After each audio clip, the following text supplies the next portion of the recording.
Hello and welcome to Ghostly Visitor, Personal Paranormal. With the type of topics that my channel covers, I have seen many people ask me if I started this type of content due to just being interested in the paranormal, or if I've had encounters myself. To this I created a series a while ago under the name of Personal Paranormal, where I tell you about my experiences in the supernatural world. In saying that, I realize it doesn't truly answer that question that I mentioned.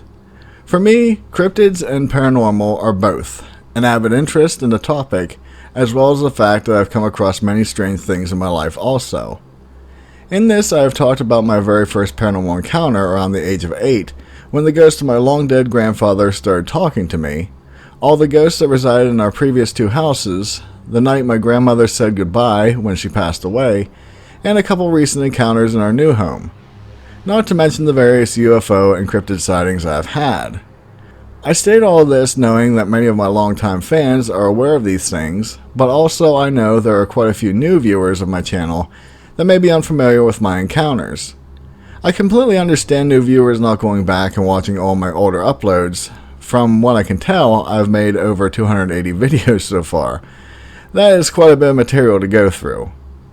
Anyway, in the past few videos, I spoke about my wife and I recently purchasing a second-hand dining room table and chairs.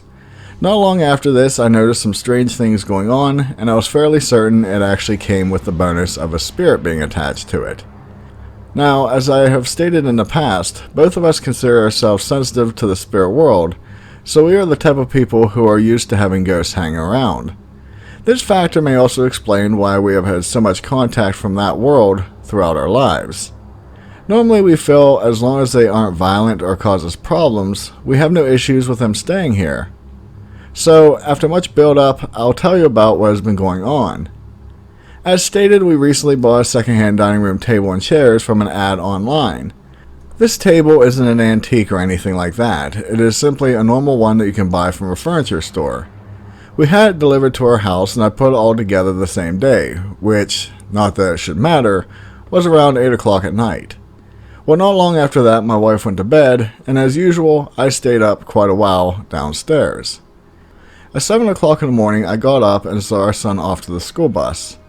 Just so it said, only my wife and I were in the house at the time. As soon as he left the house, I locked all the doors and went back upstairs to get a bit more sleep. Well, I laid there in bed, and after 20 minutes, I heard a really loud sound coming from downstairs, almost like someone was dragging a heavy cabinet across the floor. I will get to that noise later on. I sat there trying to think if I locked every door and window before coming upstairs, but I was sure I had. For the life of me, it certainly sounded like someone had broken into our home. Our neighborhood is quiet and crime is pretty low. Not to mention with how our houses are set up, it would be pretty hard for someone to break into a house at that time of day without being seen by at least 4 people. Well, I laid there a while waiting to hear if anything else was going to happen before I needed to act.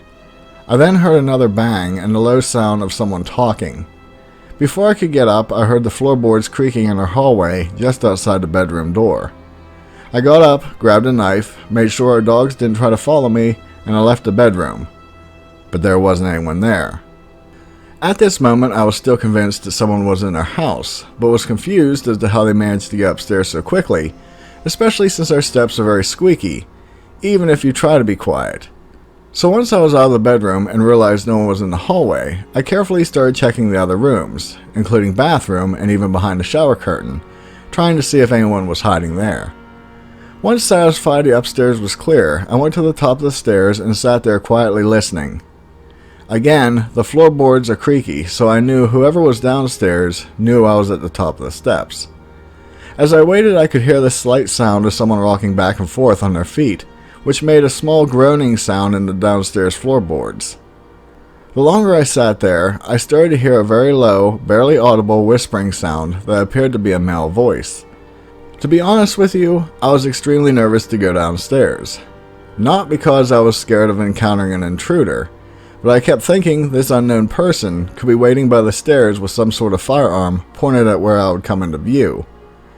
I finally put my mindset into whatever happens, happens mode, and carefully made my way down the stairs, all the while getting low enough to try to see any would-be assailants.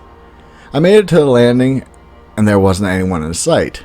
I then carefully and cautiously swept all rooms to see if anyone was hiding, including the basement. Yet again, no one was there and the house was silent. I then went around and checked all windows and door locks and found that they were all secured. It was at that moment I realized that what I had heard might have been a ghost, and it would have to be a new one, since none of the others act like that.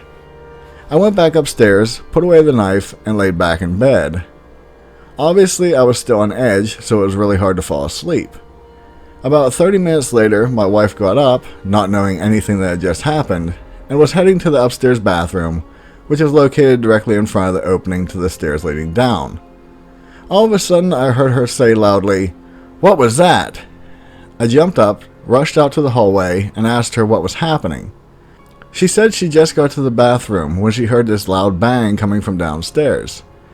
I looked at her and told her what had just transpired while she was asleep. We went downstairs together, and again, nothing was there.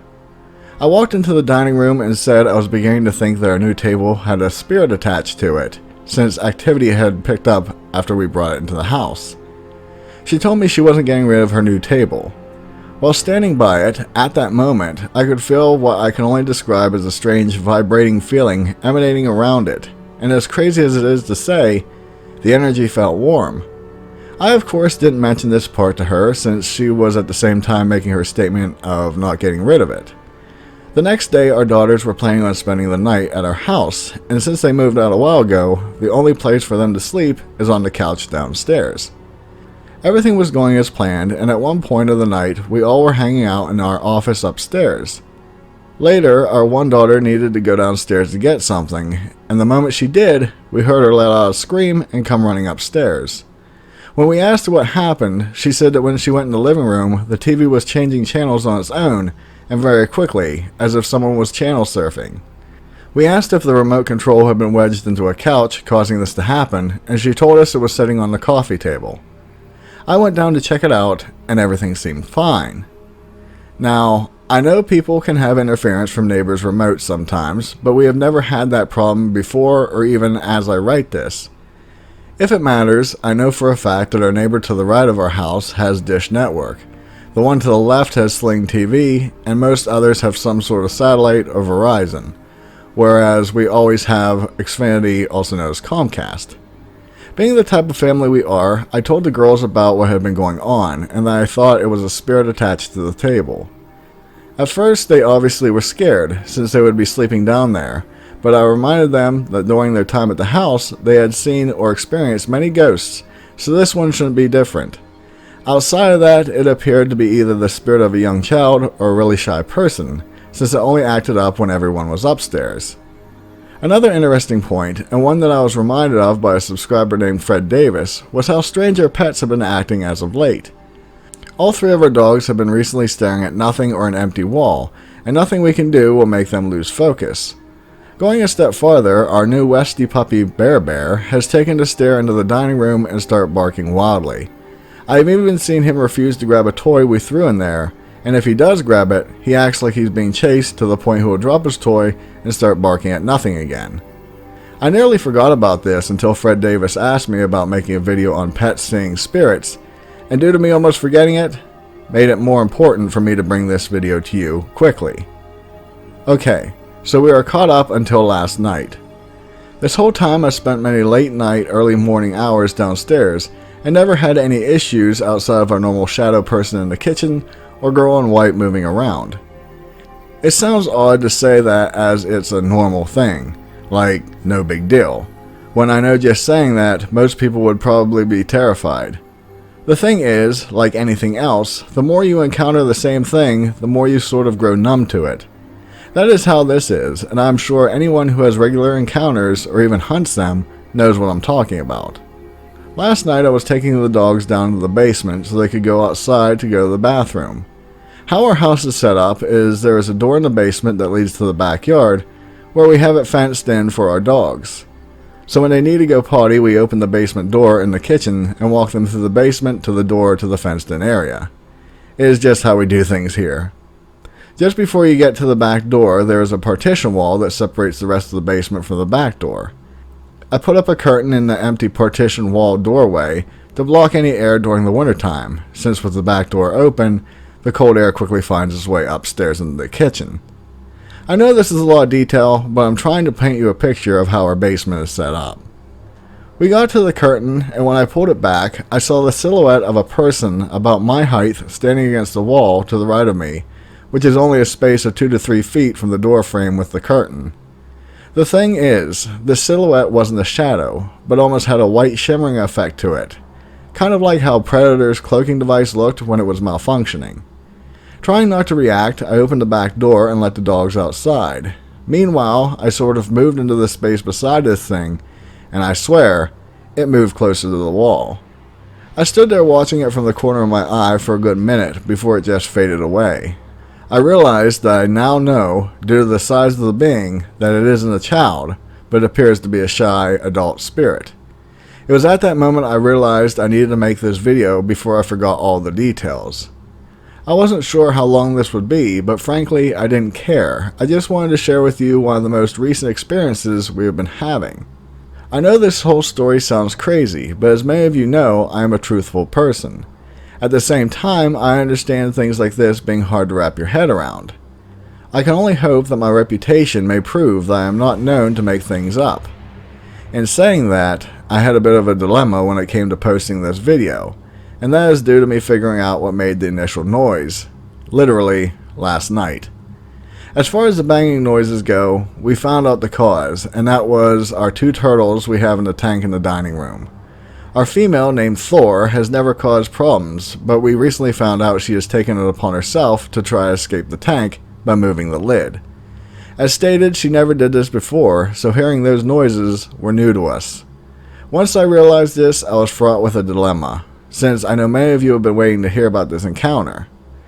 Even though I know people can get away with making misleading claims in videos, and no one would be the wiser, I couldn't in good conscience omit this fact. I don't like hoaxes or misleading things, nor will I do such activity. I almost scrapped this video until I really thought about it, and realized that while the banging noises can be explained, other things can't be. How the dogs are acting, the walking sounds outside our bedroom, the whispering and creaky floorboards downstairs, the TV changing channels, and actually seeing a strange spirit in the basement still remain unexplained. So that is the story of our recent haunting, and I would love to hear your opinions on this, or even any explanations that I didn't think of. I do hope you enjoyed this, and I really like sharing this stuff since it lets people know that they don't have to be afraid to share their encounter stories. If you haven't yet done so, do please consider subscribing to my channel for more content like this. Also, it would be greatly appreciated if you could share my videos with someone you know who may be interested in this type of genre. With that, be safe, and I'll see you in the next one. Later.